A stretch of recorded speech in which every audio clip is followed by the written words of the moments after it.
नमस्कार ओडिशा पत्रिकार एक भिन्न धरणर आलोचना को स्वागत करुच्ची मु चिदानंद। आज आम सहित आलोचना करेंगे सबुथर भली अच्छा नीति विशेषज्ञ अवसरप्राप्त ओडिशा सरकार कर्मचारी डम्बरुधर भणा सार। आज किंतु यही जिनसटी को मॉडरेटर करेंगे बा परिचालना करेंगे सत्यप्रज्ञ गौड़। नमस्कार। आज आलोचना होची परिवर्तन एक जीवन नियम समय सहित परिवर्तन को जदि आम आपणाई नहीं पारिबा विभिन्न क्षेत्र में पछकु पड़ जावा। आज एमती एक भिन्न टॉपिक नहीं कि आम आलोचना करवा। टॉपिक टी होची आम राज्यर प्राय एक चतुर्थांश होछन्ती जनजाति बा आदिवासी। सेमानक सांस्कृतिक राजनैतिक आउ अर्थनैतिक जीवन को लेकिन आम आदिवासी मेला करथाउ। 2 दशंधि 2.5 दशंधि तले आदिवासी मेलार जहाँ देखा जाउथला सेमानक विकास नहीं जहाँ कह जाउथला सेमानक घर द्वार सांस्कृतिक जीवन को जेमती चित्रित करा जाउथला आज मध्ये सेमती चित्रित होइछि। वर्तमान एआई चैट जीपीटी जुग विश्व परिवर्तन मुहा केते आगे गलानी। शिक्षा क्षेत्र में मध्य आगे गलानी, स्वास्थ्य विज्ञान सबुथ आगे गलानी, किंतु आदिवासी मानक सेमती पूर्ण भाव चित्रण करने जारी रही। आदिवासी मान संपर्क में केते आमर रहती या पूर्व आम आलोचना कर सारी बहुत पूर्व प्राय 3-4 मास पूर्व आम भिडियो थिला आम से कथा आलोचना करें। आज आलोचना करवा जे पुराणा ढांचारे कहीं आदिवासी मेला होची आहुरी केमती याकू भल करा जाई परिबो, कौन डिस्प्ले हवा उचित। आदिवासी माने नुह तो तांकर झुंपुड़ी घर से माने कोतरा लुगा पिंधिथिबे तांको मुंडरे खोसिथिबे ताकू प्रदर्शन करबा। ए दुटी घटनार सत्यप्रज्ञ जे से निजे आदिवासी मेला जाइछन्ती से ही टॉपिक देखिते माने चयन रे गोटे प्रमुख अंश नेथिले। आ डम्बरुधर घणा सार भी तापरे जाई आदिवासी मेला देखिथिले एवं धारावाहिक भाव से देखि आछन्ती एवं याकू केमती हुए से विभाग सहित ता काम सहित भी जड़ित अछन्ती। तेणु से विषय आज आलोचना करबा। मुझे आलोचना करने सत्यप्रज्ञ को अनुरोध करुच्ची सी आरंभ करेंगे क्वेश्चन आंसर। धन्यवाद चिदानंद भाई। वर्तमान देखा जो आप कहले कि 22 ରୁ 25% रोचंती आदिवासी कोड ना कोटे वर्तमान समय सहित ताल देकी समय को व्यवहार करी उन्नति करने कथा। किंतु जो चित्र आम देखुं आदिवासी मेला जो चित्र आम देखिलु आदिवासी मेला जमी रिपब्लिक डे आरंभ होगी फेब्रुआरी गोटे सप्ताह धरी चलला। गोटे सप्ताह देखिए कि विभिन्न प्रकार जिनिस आम देखिलु।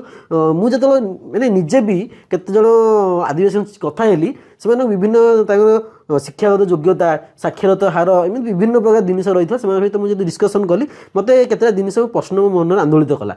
कौट ना कौटे मत लगिला जे नाई कौट ना कौटे मैंने वर्तमान भी कौट ना कौटे सरकार एम प्राधान्य देना। मुझे जो पचारि आप शिक्षागत योग्यता केते कौन रोच से कहले कि आम तृतीय पढ़ला आमको पाठ पढ़े सुजोग देले ना। एरा मत गोटे बहुत बड़ा मन फुल स्टॉप पकईदेला।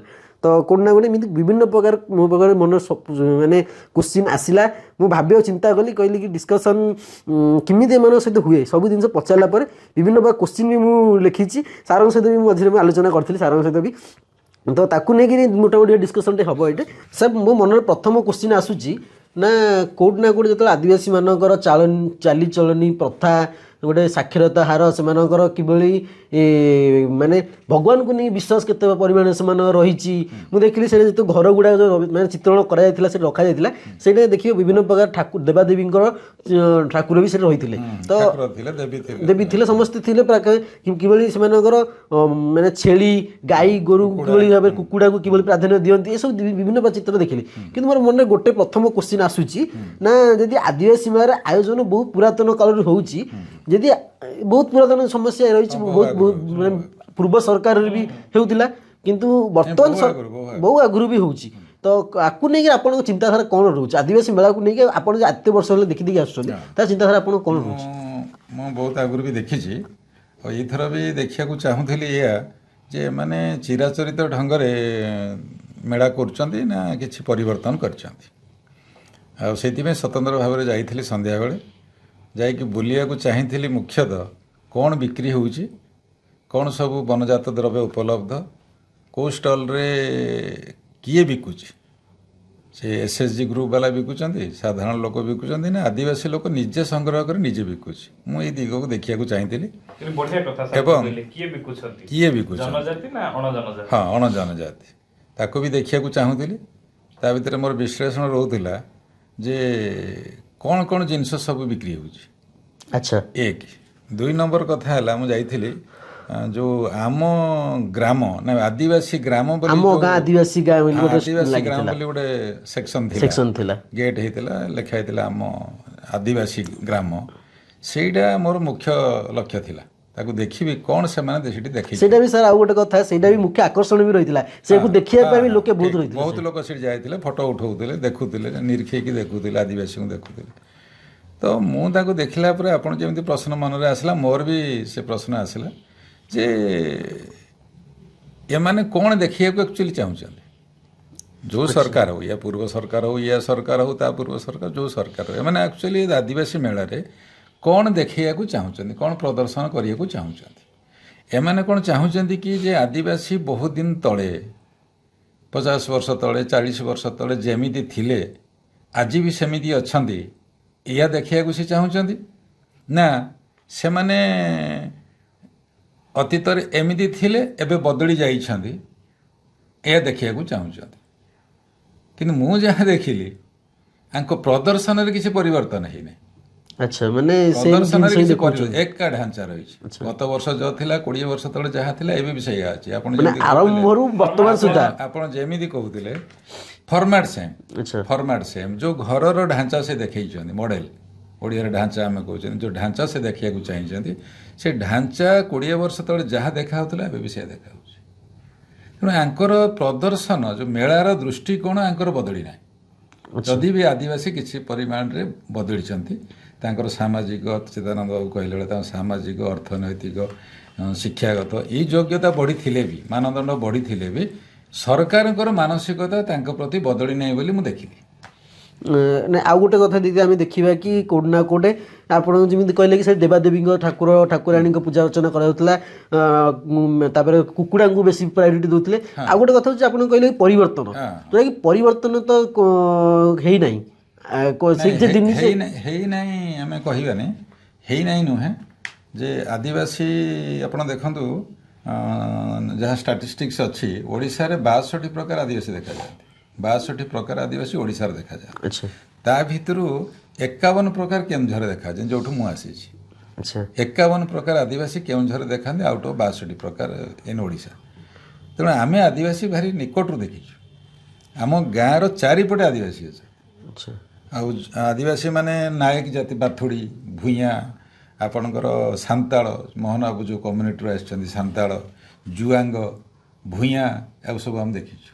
ଏବଂ ଆପଣ ଯେଉଁ ଯାଇଥିଲେ ସେଠି ଦେଖିଥିବେ, ସେ ଆମ ଆଦିବାସୀ ଗାଁ ଯେଉଁ ପରିବେଶ ତିଆରି କରାହେଇଥିଲା, ସେଠି ଗୋଟେ ଜୁଆଙ୍ଗ କୁଡ଼ିଆ ଲାଗିଥିଲା। ଜୁଆଙ୍ଗ କୁଡ଼ିଆ, ସେ ଜୁଆଙ୍ଗ ଯେଉଁ ଏରିଆରେ ରହୁଛନ୍ତି, ଆମେ ସେଇ ଏରିଆ ଲୋକ। ଆମେ ସାଧାରଣ ବର୍ଗ ହେଲେ ବି ସେ ଆମେ ଜୁଆଙ୍ଗ ଦେଖିଛୁ। ତେଣୁ ବଦଳି ନାହିଁ ନୁହେଁ, ବଦଳିଛି, ଚିତ୍ର ବଦଳିଛି, ନିଶ୍ଚିତ ଭାବରେ ବଦଳିଛି, କିଛି ବଦଳିଛି, ବହୁତ କିଛି ବଦଳିନି। କିନ୍ତୁ ଯାହା ଆପଣ କହିବା ହିସାବରେ ଯାହା ବଦଳିବା କଥା ବଦଳି ନାହିଁ, କିନ୍ତୁ ବଦଳିଛି। କେମିତି ବଦଳିଛି ନା, ଆପଣ ଯେଉଁ ଘରଟି ଦେଖିଲେ, ଗୋଟେ କଚ୍ଚା ଘର, ମାଟିର ଛାଞ୍ଚର ଘର, ଉପରେ ନଡ଼ା ଛପର ହେଇଛି, ନାଇଁ ସେମିତି ଘର ଆଉ ନାହିଁ। ବର୍ତ୍ତମାନ ପରିବର୍ତ୍ତନ ହେଇସାରିଲା, ପରିବର୍ତ୍ତନ ହେଇଛି। ତାକୁ ଆପଣ ପ୍ରଧାନମନ୍ତ୍ରୀ ଆବାସ ଘର କୁହନ୍ତୁ, ବିଜୁ ପକ୍କା ଘର କୁହନ୍ତୁ, କି ତା ପୂର୍ବରୁ ଆପଣଙ୍କର ଇନ୍ଦିରା ଆବାସ ଘର କୁହନ୍ତୁ, ଯାହା ବି ଘର କୁହନ୍ତୁ, ସମୟକ୍ରମେ ଲୋକଙ୍କୁ ଯୋଗେଇ ଦିଆହେଇଛି। ଅଳ୍ପ କିଛି ଲୋକ ଆମ ଗାଁ ପାଖରେ ଯଦିଓ ଟିକେ ପରିସ୍ଥିତି ଭିନ୍ନ ଅଛି ମୋହନଙ୍କ ଏରିଆରେ, କିନ୍ତୁ ପ୍ରାୟ ଲୋକଙ୍କୁ ଘର ମିଳିଛି, ମିଳିନାହିଁ ନୁହେଁ, ସେ ପକ୍କା ଘରେ ଏବେ ରହୁଛନ୍ତି। ଆଚ୍ଛା, ଆଉ ପାଠ ବି ସେମାନେ ପଢ଼ିଲେଣି, ପାଠ ପଢ଼ିଛନ୍ତି। ଏବଂ ଆମର ଯେଉଁ ଜୁଆଙ୍ଗ ଉଦାହରଣ ମୁଁ ଦେଉଛି, ଜୁଆଙ୍ଗ ଗୋଟେ ପିଭିଟିଛି, ପର୍ଟିକୁଲାରଲି ଭଲନରେବୁଲ୍ ଟ୍ରାଇବ୍ ଗ୍ରୁପ୍। ଓଡ଼ିଶାରେ ଆପଣଙ୍କର ଅଲ୍ ଇଣ୍ଡିଆ 75 ପିଭିଟିଜି ଅଛନ୍ତି, ତା ଭିତରେ 13 ପିଭିଟିଜି ଓଡ଼ିଶାରେ ଅଛନ୍ତି। କେଉଁଝରରେ 2 ପିଭିଟିଜି ଅଛନ୍ତି, ଜୁଆଙ୍ଗ ଏବଂ ପାଉଡ଼ି ଭୂଇଁଆ। ଏ ଜୁଆଙ୍ଗ ପିଲା କେଉଁ ଦିନରୁ ଚାକିରି କଲେଣି, ଚାକିରି କରି ରିଟାୟାର୍ଡ କଲେଣି। ଜୁଆଙ୍ଗ ପିଲା ପାଠ ପଢ଼ି ଶିକ୍ଷକ ହେଇ ଓମେନ୍ସ କଲେଜରେ ଚାକିରି କରି ସେ ଅବସର ନେଲେଣି, ପୁଲିସ ଚାକିରି କଲେଣି। ତାହେଲେ ଆମେ କେମିତି କହିବା ତାଙ୍କର ଏଇ ଦିଗଟା ଅଣଦେଖା ଆମେ କାହିଁ କଲେ ପ୍ରଦର୍ଶନରେ? ଆମେ ମେଳାରେ ଆମେ ଦେଖେଇ ପାରିଥାନ୍ତେ, ମୁଦ୍ରାର ଗୋଟିଏ ପାର୍ଶ୍ୱ ହିଁ ଦେଖାଉଛନ୍ତି, କେବଳ ଦେଖାଉଛନ୍ତି ଯାହା ଦେଖାଉଥିଲେ। ଆଚ୍ଛା, ପୂର୍ବରୁ ଆରମ୍ଭରୁ ଯେଉଁ ଜିନିଷ ରହି ଦେଖେଇ ଦେଖି ଆସୁଥିଲେ, ବର୍ତ୍ତମାନ ସେୟା ଯେ ସେତେବେଳେ ଜନଜାତି ମାନେ ଶିକ୍ଷାରୁ ବଞ୍ଚିତ ହୋଇଥିଲେ, କିନ୍ତୁ ସରକାରୀ ସୁବିଧା ଯେ ସେମାନଙ୍କ ଜୀବନରେ ସମ୍ପୂର୍ଣ୍ଣ ରୂପାନ୍ତରଣ ଆଣିଛି ତାହା ନୁହେଁ, କିନ୍ତୁ କିଛିଟା ରୂପାନ୍ତରଣ ଆଣିଛି। ଯୋଉଥିରେ ବହୁତ ପଜିଟିଭିଟି ଅଛି ଯାହାକୁ ପ୍ରଦର୍ଶିତ କରାଯିବା କଥା।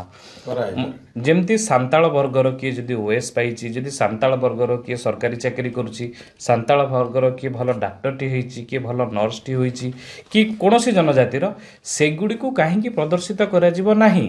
କାରଣ ତାହା ଅଧିକ ଉପାଦେୟ ହେବ। ତାଙ୍କର ସଂସ୍କୃତି ଚାଳ ଛପର ଦେଖାଇବା ସହିତ ତାକୁ ଯଦି କେତେ ସେମାନେ ଉନ୍ନତି କରିଛନ୍ତି ଶୈକ୍ଷିକ ଭାବେ ତାକୁ ଯଦି ପ୍ରଦର୍ଶନ କରାହେବ ତାର ଗୋଟେ ଚିତ୍ର ମିଳିପାରିବ। କାରଣ ଶିକ୍ଷା ଏବଂ ଅର୍ଥନୈତିକ ଉନ୍ନତି ବିନା କୌଣସି ଜାତିକୁ ଆମେ ଲମ୍ବା କରିକି ବଞ୍ଚେଇ ପାରିବା ନାହିଁ। ତେଣୁକରି ସେଇ ଦିଗ ଉପରେ ସରକାର ଚିନ୍ତା କରିବାର ଥିଲା ଏବଂ ଆଗକୁ ବିଚାର କରିବେ ବୋଲି ଆମର ଆଶା ରହିବ। ଆଉ ଗୋଟେ ଚିନ୍ତାମନ ଭାଇ ଆଉ ଗୋଟେ କ୍ୱେଶ୍ଚନ୍ ମୋ ମନରେ ଆସୁଛି, ଯେଉଁ କଥା ସାର୍ ବି କହିଲେ କି କେଉଁଠି ନା କେଉଁଠି ଯେଉଁ ଆଦିବାସୀମାନଙ୍କୁ ଯେଉଁ ଜିନିଷ ଆଣିଥିଲେ, ଆଦିବାସୀମାନେ ଯେଉଁ ଜିନିଷ ଆଣିଥିଲେ ସେ ଜିନିଷ ଗୁଡ଼ାକ ସେମାନଙ୍କ ଦ୍ୱାରା ସଂଗୃହୀତ ହୋଇଥିଲା ନା ସେମାନେ ନିଜେ ତିଆରି କରିକି ଆଣିଥିଲେ ନା ଓର୍ମାସ ତରଫରୁ, ଯେଉଁ ଆମ ସରକାରଙ୍କ ତରଫରୁ ରହିଛି ଓର୍ମାସ ତରଫରୁ ଜିନିଷ ଗୁଡ଼ାକ SHG ଗ୍ରୁପ୍ ମାନଙ୍କ ଦ୍ୱାରା ଡିସପ୍ଲେ କରାଯାଇଥିଲା? କ'ଣ କହିବେ ଏହାକୁ ନେଇକି? ମୁଁ ଏ ଜିନିଷର ଯେଉଁ ଟେକ୍ନିକାଲ ପାର୍ଟଟା ସେଟା ସାର୍ ଭଲ ଭାବରେ ବୁଝେଇ ପାରିବେ, କିନ୍ତୁ ମୋର ବ୍ୟକ୍ତିଗତ ଧାରଣା ହେଉଛି ଯେ ସରକାର ସବୁ ଅର୍ଗାନାଇଜ କରିକି ଗୋଟେ ଟେମ୍ପଲେଟ୍ ଅଛି ଏ କାର୍ଯ୍ୟକ୍ରମ କେମିତି ପାଳନ କରାହୁଏ। ତେଣୁକରି ସରକାର ସଂଗ୍ରହ କରିଦେଇଥିବେ, ଲୋକମାନଙ୍କୁ ଆଣିଦେଇକି ପ୍ରଦର୍ଶନୀ କରିଥିବେ ବୋଲି ମୁଁ ଭାବୁଛି। ମୁଁ ଯେମିତି କହିଲି ଆପଣ ଓଡ଼ିଶାରେ 62 ପ୍ରକାର ଜନଜାତି ଦେଖାଯାଆନ୍ତି, 62 ପ୍ରକାର। ଆଚ୍ଛା। କିନ୍ତୁ ଆପଣ ଯେଉଁ ଆଦିବାସୀ ଗ୍ରାମ ଯେଉଁ ସେକ୍ସନରେ ଆପଣ ଦେଖୁଥିଲେ ସେଠି 62 ଷ୍ଟଲ୍ ଲାଗିନଥିଲା, 10ଟା ଷ୍ଟଲ୍ ଲାଗିଥିଲା, ଅଳ୍ପ ଲାଗିଥିଲା, କାହାର ଲାଗିଥିଲା 62 ପ୍ରକାର ଲୋକଙ୍କର, 62 ପ୍ରକାର ପ୍ରଜାତିର ଲାଗିନାହିଁ, ବାଥୁଡ଼ିଙ୍କର ଲାଗିନାହିଁ, ଭୂଇଁଆ ଲାଗିନାହିଁ, ଭୂଇଁଆ ଲାଗିଥାଇପାରେ, ପାଉଡ଼ି ଭୂଇଁଆ। ଆମେ ଯେଉଁଟା ଦେଖିଲେ, ଆପଣ ଯେଉଁଟା ଫଟୋ ଉଠେଇଲେ, ମୁଁ ଯେଉଁଟା ସ୍ୱତନ୍ତ୍ର ଭାବରେ ଦେଖିବାକୁ ଯାଇଥିଲି, ସେମାନଙ୍କର ଯେଉଁ କୁଡ଼ିଆ ଲାଗିଥିଲା, ମଣ୍ଡ ଘର ଲାଗିଥିଲା, ସେମାନଙ୍କ PVTG ଆପଣ ଦେଖିବେ, ଗୋଟେ ଥିଲା ଡଙ୍ଗିରିଆ କନ୍ଧ ଥିଲା, ଆଉ ଗୋଟେ ଥିଲା ଦେଖିବେ ଚୁକୁଟିଆ ଭୂମିଜ ଥିଲା, କନ୍ଧ ଥିଲା, ଆପଣ ସୌରା ଥିଲା, ଲାଞ୍ଜିଆ ସୌରା ଥିଲା, ଜୁଆଙ୍ଗ ଥିଲା। ଏଗୁଡ଼ିକ କ'ଣ? ଇଏ ସାଧାରଣ ଆଦିବାସୀ ନୁହନ୍ତି, ଏମାନେ ସବୁ ହେଉଛନ୍ତି PVTG, ପାର୍ଟିକୁଲାରଲି ଭଲନରେବୁଲ୍ ଟ୍ରାଇବ୍। ମାନେ ଏମାନେ ସ୍ୱତନ୍ତ୍ର। ଏମାନେ କେମିତି ସ୍ୱତନ୍ତ୍ର? ଆମେ ଦର୍ଶକଙ୍କୁ କହିବା ଯେ ଏମାନେ କେମିତି ସ୍ୱତନ୍ତ୍ର ନା, ଏମାନେ ଯେଉଁ ଅଞ୍ଚଳରେ ରହନ୍ତି ସେମାନେ ସମତଳ ଅଞ୍ଚଳରେ ରହନ୍ତି ନାହିଁ, ଏମାନେ ଗୋଟେ ଇନ୍ଆକ୍ସେସିବୁଲ୍ ଏରିଆରେ ରହନ୍ତି, ପାହାଡ଼ିଆ ଜାଗା ରହନ୍ତି, ଇନ୍ଆକ୍ସେସିବୁଲ୍ ଏରିଆରେ ରହନ୍ତି। ସେଠି କ'ଣ କେମିତି ଜାଗା ରହନ୍ତି ନା, ଯେଉଁ ଅଞ୍ଚଳରେ ଏମାନେ ରହନ୍ତି ତାର ଆଉଟର ୱାର୍ଲଡ ସହିତ ସମ୍ପର୍କ ନଥାଏ, ବିଚ୍ଛିନ୍ନ ଇନ୍ଆକ୍ସେସିବୁଲ୍ ଏରିଆରେ ସେମାନେ ରହନ୍ତି, କଟ୍ ଅଫ୍ ଏରିଆ। ସାଧାରଣ ଭାବରେ ଆମେ ରାସ୍ତା ନାହିଁ ବୋଲି କହିବା, ସହଜ ଭାଷା ହେଲା ସେ ଜାଗାକୁ ରାସ୍ତା, ସେମାନେ ଚାଲି ଚାଲି ଯିବା ଆସିବା କରନ୍ତି, ରାସ୍ତା ନାହିଁ, ସବୁଦିନିଆ ରାସ୍ତା ନାହିଁ, ପାହାଡ଼ିଆ ରାସ୍ତାରେ ଚାଲିକି ଯାଆନ୍ତି, ଇନ୍ଆକ୍ସେସିବୁଲ୍ ଏରିଆରେ ସେମାନେ ରହନ୍ତି। 1 ନମ୍ବର 2 ପଏଣ୍ଟ ତାର ହେଉଛି ତାଙ୍କର ଜନସଂଖ୍ୟା କମ୍ ଜନସଂଖ୍ୟା ସେମାନଙ୍କର, ଜୁଆଙ୍ଗ ବହୁତ କମ୍ ସଂଖ୍ୟା, ଆପଣଙ୍କର ପାଉଡ଼ି ଭୂଇଁଆ କମ୍ ସଂଖ୍ୟା, ଲାଞ୍ଜିଆ ସୌରା, ମାଙ୍କିଡ଼ିଆ, ଲୋଧା, ଆପଣଙ୍କର ବିରହୋର, ଦିଦିଆ, ଏ ଯେତେ ପ୍ରକାର ଆପଣ ନାଁ ସବୁ ଶୁଣିଛନ୍ତି, ବଣ୍ଡା, ଲୋଧା, ବହୁତ ନା 13 ପ୍ରଜାତିର PVTG ଅଛନ୍ତି। ଏମାନଙ୍କ ସଂଖ୍ୟା କମ୍, ସେମାନଙ୍କର ବାର୍ଥ ରେଟ୍ କମ୍, ସେମାନଙ୍କ ଲିଟରେସି କମ୍ ହେଲା, ଏଣ୍ଡ ଲାଇକେଲ୍ ଟୁ ଏକ୍ସଟିଙ୍କ୍ଟ, ଭଲନେରେବୁଲ୍। ଗୋଟେ କଥା ସେ ରଖିବାକୁ ଚାହିଁବି ଆପଣଙ୍କୁ, ନା ଲିଟରେସିଟା କମ୍ ହେଉଛି, ସରକାର ବି ଜାଣୁଛନ୍ତି ସେ ଜିନିଷ ମାନେ ବୁଝଉଛି ଆପଣ ଯେଉଁ ଲିଟରେସିର ଯେଉଁ ଆପଣ ପଢ଼ୁଥିବେ, ଯେଉଁ ଓଡ଼ିଶାରେ ବର୍ତ୍ତମାନ ଯଦି ଆପଣ ଲିଟରେସି ଆଭରେଜ ଦେଖିବେ ଏଇଟା 86 ପାଖାପାଖି ଥିବ, ମୋର୍ ଦାନ୍ 80% ଅଛି, 86 ପାଖାପାଖି ଅଛି, ଏଇଟା ସାଧାରଣ ଆଭରେଜ ଲିଟରେସି। କିନ୍ତୁ ତା ତୁଳନାରେ ଯଦି ଆପଣ ଦେଖିବେ ଆଦିବାସୀଙ୍କର ଲିଟରେସି ଉଭୟ ମେଲ୍ ଫିମେଲଙ୍କର ଆମର ଜେନେରାଲ ଲିଟରେସି ଠାରୁ କମ୍, ସାଧାରଣ ଯେଉଁ ଆଭରେଜ ଲିଟରେସି ଓଡ଼ିଶାରେ ଆସିଲା ତାଠୁ ଆପଣଙ୍କର କମ୍ ଲିଟରେସି ହାର ଦେଖେଇବ ଆଦିବାସୀମାନଙ୍କର, ପୁରୁଷମାନଙ୍କର ତାଠୁ କମ୍ ଦେଖେଇବ ସ୍ତ୍ରୀମାନଙ୍କର, ଟ୍ରାଇବାଲ୍ ଫିମେଲଙ୍କର କମ୍ ଦେଖେଇବ। ଏବଂ ଯେଉଁ ଟ୍ରାଇବାଲ୍ ମେଲ୍ ଫିମେଲର ଲିଟରେସି ହାର ଯାହା ଦେଖାଉଛି, ଏ PVTGଙ୍କର ଲିଟରେସି ଆହୁରି ବହୁତ କମ୍। କଥାଟାକୁ ବୁଝାନ୍ତୁ, କାହାର ମାନେ ଆମେ ଯେଉଁମାନଙ୍କର ଡିସପ୍ଲେ କରିଛନ୍ତି ଆମ ଗାଁ, ଯେଉଁ ଆଦିବାସୀ ଗାଁରେ ଯେଉଁମାନଙ୍କର ଯେତେ ନାଁ ସବୁ ଆମେ କହୁଛନ୍ତି 13 ପ୍ରକାର ନଥିଲା, ଗୋଟେ ଦୁଇଟା ସେମାନେ ଛାଡ଼ିଥିଲେ ବୋଧେ, ସେଇମାନଙ୍କର ଲିଟରେସି ବହୁତ କମ୍। ହଁ, ସେମାନଙ୍କର ଆଦିବାସୀ ଚଳନୀକୁ ନେଇକି ସେ ଯୋଉ ପ୍ରଥା ରହିଛି ସେଇମାନଙ୍କୁ ସେଇମାନଙ୍କୁ ଦେଖାଉଛନ୍ତି ଡିସପ୍ଲେ କରାଯାଏ। ସେଇମାନଙ୍କୁ ଦେଖାଉଛନ୍ତି।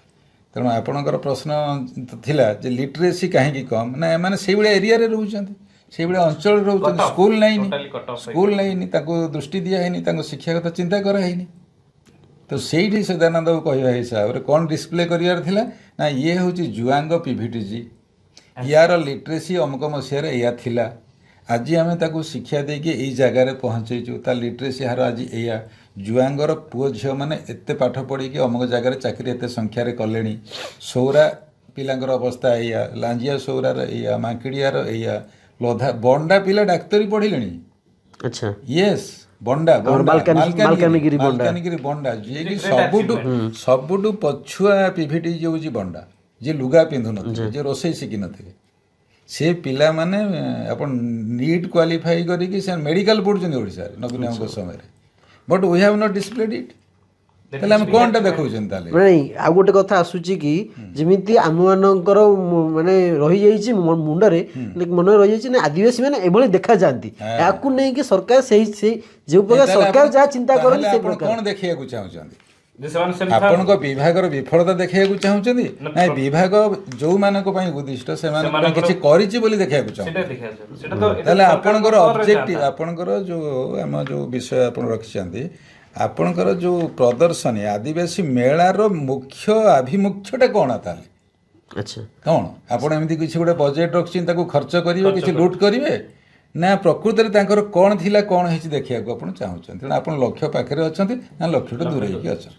ଆଚ୍ଛା, ସେଇଟା ଯେହେତୁ ମାନେ ସରକାର କିଛି ଡିସପ୍ଲେ କରିବାକୁ ଚାହୁଁନାହାନ୍ତି, ସେମାନଙ୍କର ତାଙ୍କର ଦୃଷ୍ଟିଭଙ୍ଗୀ ବଦଳିନି ବୋଲି ଆମେ ପର୍ସପେକ୍ଟିଭ କୋଉଟା ବଦଳିନି। ଇଏ ସେ ସ୍ତରକୁ ଆସିନାହାନ୍ତି। ଏଇ ଯୋଉ ମନ୍ତ୍ରୀ, ଏଇ ଯୋଉ ମୁଖ୍ୟମନ୍ତ୍ରୀ, ଏଇ ଯୋଉ ପ୍ରଶାସକ, ସେମାନେ ଚିରାଚରିତ ଢଙ୍ଗରେ ଅଛନ୍ତି। ଆଚ୍ଛା, ଆମେ ଯେମିତି ଲେଟ୍ସ ଫିନିଶ ଦିସ୍ ଜବ୍ ଏଇଟା କରିଦେବା, ଟେମ୍ପଲେଟ୍ ପକେଇଦେବା, ଏଇ ସବୁ ମାନସିକତା ରହୁଛନ୍ତି। କାରଣ ଆମେ ଦେଖିବା ଯେ ମୁଖ୍ୟମନ୍ତ୍ରୀ ନିଜେ ସାନ୍ତାଳ କମ୍ୟୁନିଟିରୁ ଆସୁଛନ୍ତି, ନିତ୍ୟାନନ୍ଦ ଗଣ ଜଣେ ଅଛନ୍ତି, ତାପରେ ତମାମ ଆଦିବାସୀ ବିଧାୟକ ଅଛନ୍ତି, ଆଉ ଏହାକୁ ଜାଣିଥିବା ଇଏ ଅଛନ୍ତି। ତେଣୁକରି ଯାହା ହାସଲ ହେବା କଥା, ଯାହା ପ୍ରକୃତ ଡିସପ୍ଲେ ହେବା କଥା, ତାହା ହୋଇପାରୁନି। ଏଇ ପାରାମିଟର ଯଦି ଡିସପ୍ଲେ ହେବ, ସାର୍ କହିଲେ ଯଦି ଏଜୁକେସନ୍ ଏହା ରହିଲା, ସ୍ୱାସ୍ଥ୍ୟ ତା ମାତୃ ମୃତ୍ୟୁ ହାର ଏହା ରହିଲା, ସେଇଟା ସରକାରଙ୍କ ପ୍ରକୃତ ପାରିବା ପାଇଁ ଜଣାପଡ଼ନ୍ତା। ଆମ ଆଗରେ କ'ଣ ଆହ୍ୱାନ ରହୁଛି ସେଇଟା ବି ଜଣାପଡ଼ନ୍ତା।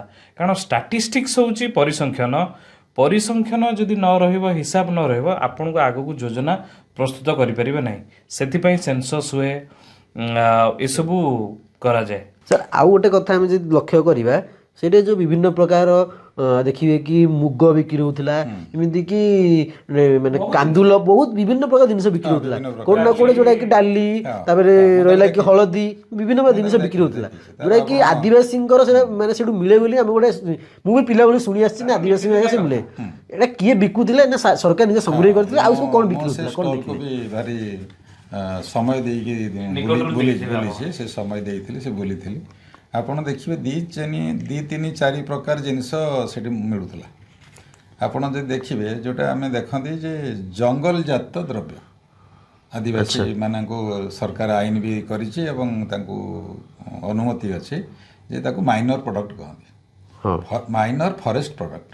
ତାକୁ ସେମାନେ ଜଙ୍ଗଲରୁ ସଂଗ୍ରହ କରିବେ ଏବଂ ବିକିବେ, ସେଥିପାଇଁ କିଛି ଧରପକଡ଼ ନାହିଁ। ଯେମିତି କାଠ ବିକିଲେ ଆପଣ ଧରପକଡ଼ ଅଛି, ସେ ଜିନିଷ ବିକିଲେ ତାଙ୍କୁ ଧରପକଡ଼ ନାହିଁ, ସେଟା ତାଙ୍କୁ ପରମିଶନ ଅଛି। ସେଇଠୁ ସେମାନେ ବିକିକି ସେମାନେ ଜାନକୀ ସରକାର ବେଳେ ସେ ଆଇନ ଅଛି। ଆଚ୍ଛା, ତ ସେଗୁଡ଼ା ସବୁ କ'ଣ ବିକ୍ରି ହେଉଥିଲା? ଆପଣ ଲାଖ, ଝୁଣା, ମହୁ, ଏଇଟା ସବୁ ଆପଣଙ୍କର ଚେରମୂଳି ଜିନିଷ, ଚେରମୂଳିରୁ ତିଆରି ଔଷଧ, ଚୂର୍ଣ୍ଣ ଗୁଣ୍ଡ, ଏସବୁ ବି ମିଳୁଥିଲା, ମାନେ ଜଙ୍ଗଲ ପ୍ରଡକ୍ଟ, ମହୁ ଇତ୍ୟାଦି ମିଳୁଥିଲା। ଆଉ ଗୋଟେ ମିଳୁଥିଲା, ଆପଣ ଦେଖିବେ ଯେଉଁଟା କହୁଥିଲେ ଆପଣ, ପଲସେସ୍, ମାନେ କେତେ ପ୍ରକାର ଶସ୍ୟ ମିଳୁଥିଲା, ବିରି, କୋଳଥ, ମାଣ୍ଡିଆ, ଆପଣ କାନ୍ଦୁଲ, ସେଟା ଡାଲି, ହରଡ଼ ଭଳିଆ ଦେଖିବ କିନ୍ତୁ ହରଡ଼ ନୁହେଁ, ଡାଲିଟା ହଁ। ତେଣୁ ବିରି, କୋଳଥ, କାନ୍ଦୁଲ, ଆପଣଙ୍କର ଶୁଆଁ, ଆପଣ ପାଳୁଅ, ଏସବୁ ଜିନିଷ ବି ମିଳୁଥିଲା। ଆଉ କ'ଣ ମିଳୁଥିଲା? ହଁ, କାଙ୍ଗୁ ମିଳୁଥିଲା। ଆଉ ବି କ'ଣ ମିଳୁଥିଲା ଆପଣ ଦେଖିଥିବେ ଯେ ଆଦିବାସୀମାନଙ୍କ ହାତ ତିଆରି କିଛି ଜିନିଷ ମିଳୁଥିଲା। ହାତ ତିଆରି ଜିନିଷ କେମିତି? ନା ସେମାନଙ୍କ ହାତରେ ବୁଣା ହେଇଥିବା ଗାମୁଛା, ତାଙ୍କ ହାତରେ ବୁଣା ହେଇଥିବା ଶାଢ଼ୀ, ହ୍ୟାଣ୍ଡିକ୍ରାଫ୍ଟ ଗୁଡାକ ସବୁ ଗୁଡାକ ସଲ୍ ଗୁଡାକ ଶାଲ ଗୁଡା ବିକ୍ରି ହଉଥିଲା ହାତ ତିଆରି। ଆଉ ଝୋଟର କିଛି ଜିନିଷ ବି ବିକ୍ରି ହଉଥିଲା, ବ୍ୟାଗ, ଗାଈ ଛେଳି ବାନ୍ଧିବାର ପଘା ଇତ୍ୟାଦି ସବୁ ଆପଣ ବିକ୍ରି ହଉଥିଲା। ତ ହଳଦୀ, କନ୍ଧମାଳ ହଳଦୀରେ ଷ୍ଟଲ୍ ଭାରି ଭିଡ଼ ଥିଲା, ଲୋକ କିଲୋ କିଲୋ କିଣୁଥିଲେ, ଆପଣ ସବୁ ଦେଖିଲେ। ହଁ ଏଇଠି ଦେଖିଲା ବେଳେ ଆଉ ଟିକେ ସାର୍ ଆପଣ ରଖିବା ସେ ସମୟରେ ମୁଁ ଲୋକଙ୍କ ସହିତ ପ୍ରତିକ୍ରିୟା ନେଲି, ସେ ସମୟରେ ଲୋକମାନେ କହୁଥିଲେ ଟିକେ ରେଟ୍ ହାଇ ରହିଥାଇପାରେ କିନ୍ତୁ ଆମକୁ କ୍ୱାଲିଟି ଜିନିଷ ମିଳୁଛି ଏହା ଭିତରେ କିଏ କହିବ, ହଁ କିଏ କହିବ? ଆମେ ଭୁବନେଶ୍ୱରରେ ଆପଣ ଅଛନ୍ତି, ମୁଁ ଭୁବନେଶ୍ୱର, ଚିଦାନନ୍ଦ ବାବୁ ଭୁବନେଶ୍ୱର ଅଛନ୍ତି। ଆମେ ଗ୍ରୋସରୀ ଦୋକାନ ଗଲେ ଆମେ କ'ଣ କ'ଣ ସବୁ ବ୍ରାଣ୍ଡେଡ଼ ହଳଦୀ ଅଛି କିଣି ଆଣିଲେ, ଆମେ ସେଇ ଖାଇବାର ଅଭ୍ୟସ୍ତ ଅଛନ୍ତି। ଏଇ ଯେଉଁ କନ୍ଧମାଳ ହଳଦୀ ନାଁରେ ଯେଉଁ ହଳଦୀ ବିକ୍ରି ହେଉଛି, ମୁଁ ତ ବହୁତ ଜାଗାରେ ଦେଖିଛି, ଯୋଉଠି ଯୋଉଠି ଆପଣ ଦେଖିବେ ମେଳା ଲାଗେ ଏଇ ଷ୍ଟଲ୍ ସବୁ ଲାଗିଥାଏ। କେଉଁଝର ବଡ଼ି ନାଁରେ ଯେଉଁ ବଡ଼ି ବିକ୍ରି ହୁଏ ସେଟା କେଉଁଝର ଆସିନଥାଏ। ସମାନ ଲୋକଙ୍କୁ ବି ଦେଖିଛି। ହଁ, ସମାନ ଲୋକ। ସମାନ ଲୋକଙ୍କୁ ଆଉ ଗୋଟେ କଥା ଆପଣ ଦେଖିବେ, ମୁଁ ତାକୁ ଦେଖିଛି, ସେଇଥିପାଇଁ ଦେଖିବାକୁ ଯାଇଥିଲି। ସେ ଷ୍ଟଲ୍ ମାନଙ୍କରେ ଯେଉଁ ଲୋକ ବସିଥିଲେ ସେମାନେ ଏଇ ଯେଉଁ ଆଦିବାସୀଙ୍କ ବିଷୟରେ ଆମେ କଥା ହେଲେ, PVTG 13 ପ୍ରକାର ଲୋଧା ଇତ୍ୟାଦି ଜୁଆଙ୍ଗ, ଇଏ ଭଳିଆ ସେମାନେ ଦିଶୁନଥିଲେ। ସମଥିଙ୍ଗ ଡିଫରେଣ୍ଟ ଥିଲେ। ହୁଏତ କୌଣସି SHGକୁ ଏମାନେ ଆଣିକି ବସେଇ ଦେଇଥିଲେ। ଆଚ୍ଛା ତାରି ହାତରେ ଜଙ୍ଗଲଜାତ ଦ୍ରବ୍ୟ କହି, ଆଦିବାସୀଙ୍କ ହାତ ନିର୍ମିତ କହି, ଆଦିବାସୀଙ୍କ ହାତରେ ଚାଷ ହେଇଥିବା ବିରି, ଶୁଆଁ, କୋଳଥ, କାନ୍ଦୁଲ ବୋଲି କହି ବିକୁଥିଲେ। ଆଚ୍ଛା ମୋତେ ସେମିତି ବି ଲାଗୁଥିଲା, କିନ୍ତୁ ଯୋଉ ଜାତି ଆପଣ ଦେଖିବେ ସେ ଟିପିକାଲ କ୍ୟାରେକ୍ଟର, ଟିପିକାଲ ତାଙ୍କର ରୂପ, ସେମାନେ ଏମିତି ଦୋକାନ କରିକି ବିକ୍ରି କରିପାରିବେନି। ଆଚ୍ଛା କାରଣ ସେମାନେ ବହୁତ ସରଳ, ସେ ପାଠଶାଠ ଏତେ ପଢ଼ିନଥାନ୍ତି। ଯେଉଁ ବୟସର ଲୋକଙ୍କୁ ନାଇଁ ଆମେ ତ ଜାଣିଛୁ ଆଦିବାସୀ ଲୋକ ବହୁତ ସରଳ ଆଉ ସେମାନେ ବି ଏତେ ପାଠ ପଢ଼ିନାହାନ୍ତି ଯେ ଭୁବନେଶ୍ୱର କଷ୍ଟମରକୁ ସେ ଏତେ କଥା କହିକି ଜିନିଷ ବିକିଦେବେ। ସେ ବି ଗୋଟେ କଥା ଅଛି। Point two be noted. ତେଣୁ ଏସବୁ ଜିନିଷ ଦେଖିଲା ବେଳକୁ ହେଲେ, ଆଉ ଯଦି ଆପଣ ଦେଖିବେ ମୁଖ୍ୟ ଆକର୍ଷଣ ଥିଲା, ଆପଣ ବି କହୁଥିଲେ କୋରାପୁଟ କଫି। ଆପଣ ଦେଖନ୍ତୁ ତାଙ୍କର ଗୋଟେ ଲିଫଲେଟ୍ ଅଛି, ଆପଣ ଦେଖିବେ, ମୁଁ ଦେଖେଇବି, ମୁଁ ଆଣିଛି ତାକୁ ସଂଗ୍ରହ କରିଛି। ଆପଣ ଦେଖନ୍ତୁ ଏଇଠି କ'ଣ ଆପଣ ଦର୍ଶକଙ୍କୁ ଦେଖେଇବେ, କୋରାପୁଟ କଫି ଲେଖା ହେଇଛି, from tribal hands to every cup. ଆଚ୍ଛା ଯେଉଁ ଲୋକମାନେ କୋରାପୁଟ କଫି ବିକୁଥିଲେ ସେମାନେ କେହି ଆଦିବାସୀ ନଥିଲେ। ହଁ ମୁଁ ତାକୁ ବି ଦେଖିଛି, ମୁଁ କଫି ପିଇଛି, ସେ ଜାଗାରେ କଫି ପିଇଛି, କିନ୍ତୁ ଯେଉଁମାନେ କଫି ବିକୁଥିଲେ ସେମାନେ କେହି ଆଦିବାସୀ ନଥିଲେ। ସେମାନେ ସବୁ ସାଧାରଣ ବର୍ଗର ଲୋକ, ବହୁତ ସ୍ମାର୍ଟ ଲୋକମାନେ କଫି ଜନଜାତିର ନଥିଲେ। ଇଏ କ'ଣ ଚାଲିଛି ସେଠି? ତୁମେ କହୁଛ ଯେ from tribal hands to every cup. କାହିଁକି ତୁମେ ଯଦି କୋରାପୁଟ କଫି ବିକିଲ, ମୁଁ ଖାଲି ଜଷ୍ଟ ଆଡ୍ କରିବି, କୋରାପୁଟ କଫି ସାର୍ ଦିଲ୍ଲୀ ଏବେ ଯାଇଥିଲି, ଦିଲ୍ଲୀରେ ଓଡ଼ିଶା ନିବାସରେ ହେଇଛି, ସେଠି ମୁଁ ଟ୍ରାଇବାଲ ହାତରୁ ପିଇଲିନି। ଆଡିଶା ଆମର ରୂପାଲି ଛକରେ ଟ୍ରାଇବାଲ ହାତରୁ ପିଇନି। ଏମିତି ବି କୋରାପୁଟ ବି ଯାଇଛି, କୋରାପୁଟରେ ବି ଟ୍ରାଇବାଲ ମ୍ୟୁଜିୟମ ଅଛି, କୋଉଠି ଟ୍ରାଇବାଲ ହାତରୁ ଆସେ। କୋରାପୁଟ କଫିର ଷ୍ଟଲ୍ ଆଦିବାସୀ ମେଳାରେ ଲାଗିଲା, ତାହେଲେ କୌଣସି ଆଦିବାସୀ ପିଲା ହାତରେ ସେ ଷ୍ଟଲ୍ ରହିଲାନି କାହିଁକି? ଆପଣ କାହାର ମେଳା ଲଗେଇଛନ୍ତି? ଆପଣ ତ ଆଦିବାସୀ ମେଳା ଲଗେଇଛନ୍ତି। ଆପଣ କ'ଣ କୋରାପୁଟ କଫି ବିକିବାକୁ? ଆଉ ଗୋଟେ କଥା ବି ସାର୍ ମୁଁ ଦେଖିଲି, ସେଠି ଦେଖିଲି, ଆପଣ ଯୋଉ କଥାଟା କହିଲେ ଆଦିବାସୀ ଲୋକ ସେଠି ବିକୁନଥିଲେ, ସେଠି ବି ବିକୁନଥିଲେ ଆଦିବାସୀ ଲୋକ। କିନ୍ତୁ ମୁଁ ଯେତେବେଳେ ଗୋଟେ ମାନେ ଲୋକ ଯୋଉ କଫି ପିଉଥିଲେ ସେମାନେ ଯେତେବେଳେ ମୁଁ ପ୍ରତିକ୍ରିୟା ଚେଷ୍ଟା କଲି କଫି କିଭଳି ଲାଗୁଛି, କଫିର କ୍ୱାଲିଟି କିଭଳି ରହିଛି ପଚାରିଲି, ସେଠି ଗୋଟେ ଲୋକ ମୋତେ ଦେଖାଦେଲେ ଯିଏକି କୋରାପୁଟରେ ଚାକିରି କରିଛନ୍ତି, ଗଭର୍ଣ୍ଣମେଣ୍ଟ ଚାକିରି। ସେଇ ମୋତେ କହିଲେ ଗୋଟେ କଥା, ନା ସାର୍ ଆଙ୍କର ହିଁ ଗୋଟେ ଷ୍ଟଲ୍ ଆମ ଅଫିସ ପାଖରେ ଅଛି, ମୁଁ ସେଇଠି ରେଗୁଲାର ମୁଁ କଫି ପିଏ। ହଁ, ସେଇ ଯୋଉ ଲୋକ ଆସିଥିଲେ ଷ୍ଟଲ୍ ଏଠିକି ଆସିଛି। ହଁ, କିନ୍ତୁ ସେ ଷ୍ଟଲ୍ଟା କୌଣସି ଆଦିବାସୀଙ୍କ ଷ୍ଟଲ୍ ନୁହଁ, ପ୍ରଡକ୍ଟ ଆଦିବାସୀ। ଏଇଥିପାଇଁ ପ୍ରଡକ୍ଟ ଆମେ କହୁଛୁ ଆଦିବାସୀ ଅଞ୍ଚଳରେ କଫି ଚାଷ ହେଇଛି, ଆଦିବାସୀ ଲୋକ ସେଠି କାମ କରୁଛନ୍ତି, ତୋଳିଲା ବେଳେ ଆଦିବାସୀ ଲୋକ ଲାଗିକି ତୋଳିଥାଇ ପାରନ୍ତି, କିନ୍ତୁ ବେପାର ପଳେଇ ଆସିଛି ଅଣ ଆଦିବାସୀ ହାତକୁ। ଆଚ୍ଛା, ମାନେ ଆଦିବାସୀଙ୍କର ଜିନିଷ ବେପାର କରୁଛନ୍ତି ଅନ୍ୟମାନେ, ସମ୍ପତ୍ତି ତାଙ୍କର, ସମ୍ପଦ ଆମର, ମାନେ ସମ୍ପଦ ତାଙ୍କର, ସେଥିରୁ ସମ୍ପତ୍ତିଟା ଅନ୍ୟ କାହାର। ଆଚ୍ଛା, ତ ଆହୁରି ବିଭିନ୍ନ ଜିନିଷ ସେଠି ରହିଥିଲା, ଆପଣ ଦେଖିବେ ହସ୍ତତନ୍ତ କଥା କହିଲେ, ସଲ୍ଟଠୁ ଆରମ୍ଭ କରି ସୁଇଟର କିମ୍ବା ଜିନିଷ ଅଛି, କିନ୍ତୁ ତାର ସାର୍ ଯୋଉ ବୁଝେଇଲେ ଯେମିତି ସେମିତି ଯେ ଅଣ ଆଦିବାସୀ ମାନଙ୍କ ଦ୍ୱାରା ବିକ୍ରି, କିନ୍ତୁ ସେମାନଙ୍କ ପାଖକୁ ଯାଉନଥିବ।